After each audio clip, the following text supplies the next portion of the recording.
નમસ્કાર. આંગણવાડી કાર્યકર, તેડાગર બહેનો, આશા વર્કર બહેનો, અન્ય માનદ વેતન કર્મચારી, સ્વાગત છે તમારો આજના પગાર વધારાના સમાચાર સાથે. આપણી યુટ્યુબ ચેનલ જેનું નામ છે જ્ઞાન યાત્રા.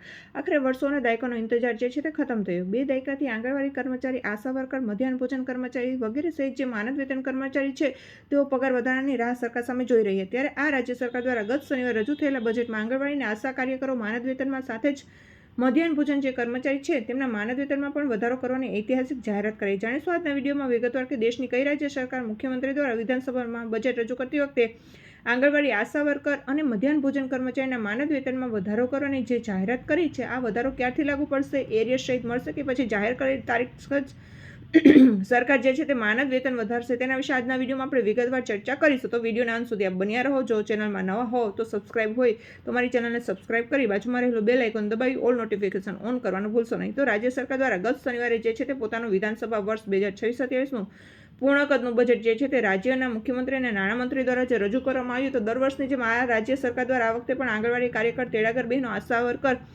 ફેસિલિટેટર બહેનો તેમજ મધ્યાહન ભોજન કર્મચારી, દૈનિક વેતન કર્મચારી, રાજ્યના અન્ય વિભાગોમાં કામ કરતા માનદ વેતન, દૈનિક કોન્ટ્રાક્ટ કર્મચારીના જે વેતન છે તેમાં ઐતિહાસિક વધારો કરવાની જાહેરાત કરી છે. જાણો આ પગાર વધારો કોણે કર્યો છે? તો હિમાચલ પ્રદેશની વાત કરીએ તો હિમાચલ પ્રદેશ સરકાર જે વર્ષ 26-27નું બજેટ રજૂ કર્યું તેમાં આંગણવાડી કાર્યકરો, મધ્યાહન ભોજન કાર્યકરો અને આશા કાર્યકરોના માનદ વેતનમાં નોંધપાત્ર વધારો કર્યો છે. રાષ્ટ્રીય આરોગ્ય મિશન હેઠળ કામ કરતા કર્મચારીઓ માટે પણ પગાર વધારાની જાહેરાત કરી છે. હિમાચલ પ્રદેશની સુખવિંદરસિંહ સુખુ સરકારે શનિવારે 21 માર્ચ 2026ના રોજ નાણાકીય વર્ષ 2026-27 માટે તેનું ચોથું બજેટ રજૂ કર્યું છે. બજેટ કુલ 54,928 કરોડ રૂપિયાનું હતું. તે પાછલા નાણાકીય વર્ષ કરતાં 3,586 કરોડ રૂપિયા ઓછું હતું. પાછલા નાણાકીય વર્ષનું બજેટ 58,514 કરોડનું હતું. આ બજેટમાં મુખ્યમંત્રી કર્મચારીના પેન્શનો, આંગણવાડી કાર્યકરો, આઉટસોર્સ કર્મચારી, આરોગ્ય કર્મચારી, મજૂરો માટે નોંધપાત્ર પ્રોત્સાહનોની જાહેરાત કરી હતી. આરોગ્ય કર્મચારી પગારમાં વધારો તો રાષ્ટ્રીય આરોગ્ય મિશન હેઠળ એટલે કે NHM હેઠળ કાર્યરત 1,831 કર્મચારીમાંથી વિવિધ શ્રેણીઓમાં 7 વર્ષ પૂર્ણ કરનાર 823 કર્મચારીને 1 એપ્રિલ 2026થી એક વખતનો સરેરાશ પગાર વધારો મળશે. જેમણે 7 વર્ષ પૂર્ણ કર્યા નથી તેમને તેમના મૂળ પગારમાં 5% વધારો જોવા મળશે. આમ આરોગ્ય અધિકારીઓનો આયુષનો પગાર 5,060થી વધારીને 60,780, આરોગ્ય અધિકારી ડેન્ટલનો પગાર 49,800માંથી વધારીને 61,200, ફાર્માસિસ્ટનો પગાર 30,500થી વધારીને 46,500 કરવામાં આવ્યો છે અને NMનો પગાર 2,650થી વધારીને 38,500 રૂપિયા, આશા કોર્ડિનેટનો પગારને 30,775થી વધારીને 45,750 રૂપિયા, બ્લોક પ્રોગ્રામનો મેનેજરનો પગાર 41,550 રૂપિયાથી વધારીને 62,650 કરવામાં આવ્યો છે. એકાઉન્ટન્ટનો પગાર 39,650થી વધારીને 59,750, લેબ ટેકનિશિયનનો 35,000થી 750ને બદલે 49,500 અને ડેન્ટલ હાઇજીનિસ્ટનો પગાર 29,000થી વધારીને 42,000 કરવામાં આવે છે. સ્ટાફ નર્સનો પગાર 13,925થી વધારીને 25,000, લેબ ટેકનિશિયનનો પગાર 14,400થી વધારીને 25,000, ફાર્માસિસ્ટનો પગાર 13,000થી વધારીને 25,000, ઓપરેશન થિયેટર ટેકનિશિયનનો પગાર 17,820થી વધારીને 25,000, ડેટા એન્ટ્રી ઓપરેટરનો પગાર 14,400થી વધારીને 18,000 કરવામાં આવે છે. આમ આંગણવાડી કાર્યકરના માનદ વેતનમાં પણ વધારો તો રાજ્યના મહિલા અને બાળ વિકાસ વિભાગના નેજા હેઠળ કામ કરતા હજારો આંગણવાડી કાર્યકરો અને તેડાગર બહેનોના માનદ વેતનમાં 1,000 રૂપિયાનો વધારો કરવામાં આવ્યો છે.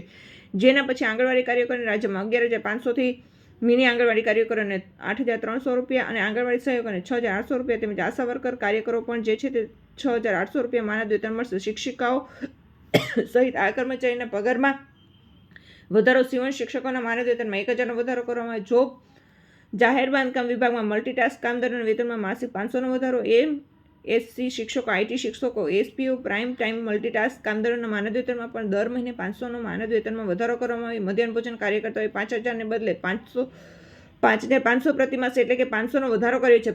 પ્રાણીવાહક શિક્ષણ વિભાગ વોટર જે કરે છે તેમને 5,500ને બદલે 6,000, વોટર ગાર્ડને 5,600ને બદલે 6,100, જળશક્તિ વિભાગમાં બહુતિક કાર્યકર્તાને 5,500થી વધારીને 6,000, પેરામીટર પંપ ઓપરેટરને 6,600થી બદલીને 7,100, પંચાયત ચોકીદાર જે છે 8,500ને બદલે 9,000, મહેસૂલ ચોકીદારને 6,300ને બદલે 6,800 અને મહેસૂલ લંબદાર રૂપિયાને 4,500ને બદલે 5,000 દર મહિને માનદ વેતનમાં વધારો આવશે. આમ ઉપર જણાવેલા તમામ માનદ વેતન કર્મચારીના માનદ વેતનમાં માસિક 500 રૂપિયાનો વધારો કરાયો છે. દૈનિક વેતનની વાત કરીએ તો દૈનિક વેતન ₹25થી વધારીને 450 પ્રતિ દિવસ વધારવામાં આવી છે. એટલે કે 450 પ્રતિ દિવસ કરવામાં આવી છે. આઉટસોર્સ કર્મચારીને પણ દર મહિને ઓછામાં ઓછા 13,750 રૂપિયા મળશે તેવી સરકારે જોગવાઈ કરી છે. કર્મચારીઓ માટે પણ મોટી જાહેરાત. સીએમ સુખવિન્દર સિંહે જાહેરાત કરી છે કે 2016 પહેલાં તમામ પેન્શનરો અને ફેમિલી પેન્શનરોને નાણાકીય વર્ષ 26-27માં તેમને સંપૂર્ણ પેન્શન, ફેમિલી પેન્શન એરિયર્સ ચૂકવવામાં આવશે. 1 જાન્યુઆરી 2016થી લઈ 31 ડિસેમ્બર 2021ની વચ્ચે